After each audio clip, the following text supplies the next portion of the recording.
Okay, dahil Friday ngayon na yan, ihahatid natin yung mga iba't ibang programa ng Social Security System dito sa Mabuting Umaga mula sa SSS. Alright, syempre we are all very excited to know all the, syempre lahat ng mga programa at proyekto ng SSS. Pero ngayong umaga po, particular na yung mga benefits na makukuha ng mga OFWs natin mga kapatid. Para alamin yan, makasama natin this morning, let us all welcome Ms. Maria Luisa Sebastian, AVP for Media Affairs Department, SSS. Good morning. Welcome to Good Morning, Boss. Good morning, Audrey. Good morning, Diane. Isang mabuting umaga po sa ating mga viewers ngayong umaga. Alright. So, alam naman natin lahat entitled maging miyembro ng SSS. At syempre, hindi porket nasa ibang bansa o nagtatrabaho sa ibang bansa yung mga kapatid nating OFWs, hindi na sila entitled. So, discuss po natin yung mga benefits na maring makuha ng mga kapatid nating OFWs. The more na dapat mag-member ang ating mga OFWs, we very well know na hindi sigurado na alam mo yon, next year may trabaho ka pa bilang OFW. So the more that we're encouraging them and their spouses, for that matter, to become SSS members. Right now, we have 1 million SSS members. We have 10 million OFWs worldwide. So yun yung target natin. So, of course, as regular SSS member, meron tayong mga benefits. Long-term, retirement, disability. Short-term, we have sickness, maternity. So, meron ding mga salary and housing loan privileges kapag ikaw ay isang SSS member. Okay, halimbawa po OFW ako na nasa ibang bansa. Paano po ako magpapamiyembro sa SSS? Okay. Ayan, uwian ngayon, di ba? So, ini-encourage namin na sana isang araw man lang dito sa kanilang pag-stay sa Pilipinas, magpunta sila sa aming any branch. Ang dami naming branches. We have 257 branches nationwide. They can go there, have their SSS ID. So, registration, meron lang form, maigsi lang yun, and then just bring their birth certificate or baptismal certificate, tapos makakapag-register na sila. Ngayon, if they are abroad at gusto nila mag-member, meron kaming 17 service offices abroad. Wow. 17, yeah. And we're continuing expansion. First quarter of next year, meron pa kaming dadagdag na 3. That's Japan, Oman, and Canada. So right now, we have 17 service offices. Na-ifa-flash ba natin? Or kailangan kong isa-isahin?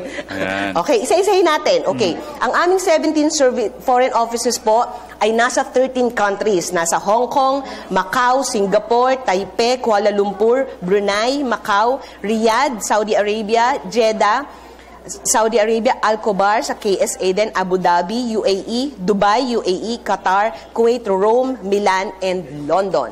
So, ang dami na pala. Ang dami. Yes. So, napaka-good news niyan, lalo na sa mga kababayan natin dyan. Ano naman po yung mga services offered nito, mga service offices ng SSS abroad? Okay, pwede sila dyan mag-check ng kanilang membership anytime. Pwede silang magbayad ng kanilang premium contributions. Pwede rin silang mag-file ng claim or loan applications nila. And of course, what if they don't have the time to go there? They can also go via online. Yes, they can visit our website. That's www.sss.gov.ph, and then meron dong portal. That's my.sss. Actually, we're encouraging all our members, OFWs and not, voluntary, self-employed, active members, to register online. Alright, so they can just log in their SSS number and then lalabas na po lahat yung files nila. So, napakaganda. Yes. Nagiging madali para sa kanila. Okay, ma'am, pag-usapan naman po natin itong programang bago ng SSS para sa mga OFWs. Ito pong Flexi Fund. Ano po ito? Ayan. Ang Flexi Fund, it's an opportunity to save more for your retirement. And actually, imbis na natutulog lang sa bangko yung pera ng ating mga OFWs, ito may guaranteed earnings. Tapos meron siyang dividendo annually. Ang tawag natin doon, that's Annual Incentive Benefit or AIB. Basta pag sinabi natin dividendo, annually, kumikita yung pera mo. So, pasindawi sa mga bangko, pero pag nilagay mo lang sa savings account, that's less than 1%. Actually, it's 0.45%. Pero dito sa ating Flexi Fund, malaki. Naglalaro ng 3.9 to 5% ang ating kita. So, malaki yung naibabalik sa'yo. So, at any time then, you can, kung halimbawa may emergency ka, pwede mo rin kunin. It's exclusive nga lang for our OFW members. May limit po ba ito? Wala. Meron kaming mga members, no, na naglalagay, yung ilalabas sa kanilang mga savings, like 1 million, 2 million, nilalagay nila diretso doon. It's safe, it's SSS. And of course, you want to make it clear sa mga viewers natin na the more na naglalagay ka, mas maganda yung benepisyong nakukuha mo from SSS. Yes, that's right. And the more that your money stays in the Flexi Fund, the more that it will earn. Okay. Na pag ikaw ay nag-stop na sa pagiging OFW, then you'll have more for your retirement. Sa mga OFWs po, no, tinitignan nila yung pag-iinvestan nila ng mga company, especially ito government. Of course. At tinitignan nila yung kakayahan nito na hawakan yung kanilang pera at pakitain. Nakakatulong po ba yung pagtaas ng GDP grade ng status ng Pilipinas o pagbuti ng ekonomiya ng Pilipinas sa mga finances po ng SSS? Of course. Ang credit rating ng Pilipinas, pag tumaas yan, gumaganda ang ating market. 'Di ba? So yaan naglalaro ang ating mga investments.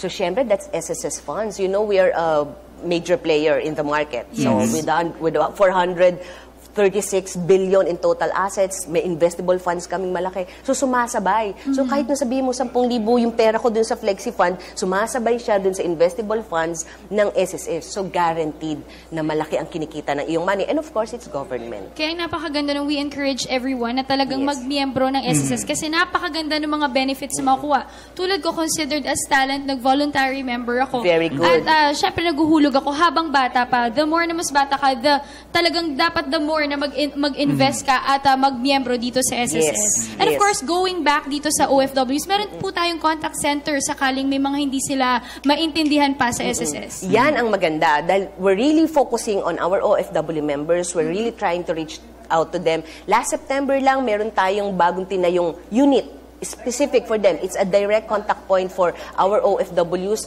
Mayroon niyang specific number, that's 374-7796 and 374-7798. And they have a specific email then, that's ofw.relations@sss.gov.ph. So specific yung contact points na yan for our OFWs. Alright, napakadami nating natutunan dito sa Magandang Umaga SSS. 9 Mabuting million balita. OFWs pa. Oo, so para dapat member na. ikaw, member ka na, Oh, di ba? member na Oo ako. naman. Alright, so ayan, ang dami po natin natutunan. Of course, we would like to thank again Ms. Maria Luisa Sebastian, ng AVP for Media Affairs Department ng SSS. Okay.